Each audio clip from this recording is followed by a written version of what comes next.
So we've been asked to use the figure to the right to find all positive angles from 0 to 2 pi whose cosine is negative 0.8 and whose sine is 0.5. So looking at this figure, I want to explain it real quickly. You've got an angle in radians, and this purple line is your radius. It's the radius, and this is the unit circle. And so, 0.2, 0.4, 0.6, 0.8, 1.0. This is the unit circle. So the radius of this circle is going to be 1. And so if you recall, cosine of theta is equal to x over r. Well, in the unit circle where r equals 1, since this guy here is equal to 1, cosine is just going to be your x value. Okay? So what they're telling us is they're saying cosine is negative 0.8. So I go on the x-axis and I find 0.8. So here's 0.8 on the x-axis. And if you drew an imaginary triangle, the x leg would be here, and the y leg could be here, and that's a value, or the y leg could be here, and that's a value. And so our answers are going to be, if you go out to negative 0.8 on the x-axis, which is right here, and you go to the unit circle, so you can go up or down. If you go up to the unit circle, this point where my mouse is, that's going to be one of our answers. And so this point, if I look at the tick marks on the unit circle, I've got 2.2, 2.4, 2.6, and my point is here. It's between 2.4 and 2.6. So I'm going to go down and say that my answer is 2.5. Okay, so that's one of my answers, 2.5 radians. The other answer would be if I go from negative 0.8x and I go downward on the unit circle. And that hits almost on this purple tick mark. And the tick marks, each tick mark is 0.2 radians. So that tick mark's just before 4, so that's 3.8 radians. So I'm going to type that, 3.8 radians.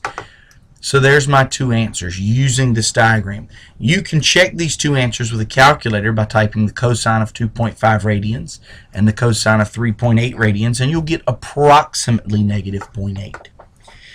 Let's go to part B. Using the figure to the right, find all positive angles from 0 to 2 pi whose sine is 0.5. And again, sine of theta is defined as y over r. In the unit circle, r is 1, so that becomes y. So we go here and we say, okay, 0.5, that's going to be on the positive y-axis. So we find 0.5. And there are two places where we could intercept the unit circle. One would be to the right, which would be here, and one would be to the left, which would be here. And we need to find those values on the unit circle. So if I go to the right, it's okay, that is between 0.4 and 0.6 radians. So we're going to say that answer is 0.5 radians.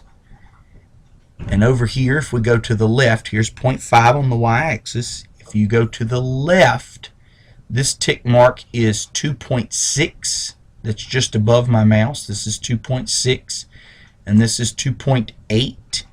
And since this is really close to 2.6, we're going to say it's 2.65. Okay? And if they only wanted one decimal place, we would probably just say it's 2.6.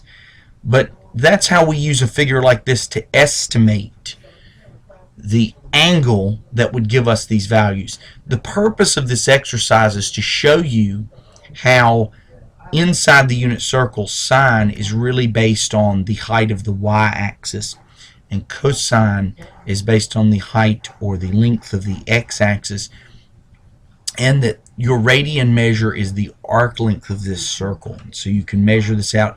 And I like this because instead of going, instead of saying this is pi radians, we show this as 3 point some radians. Okay, it's not pi radians. We actually put a decimal in here because that kind of relates it back to what you see on your calculator.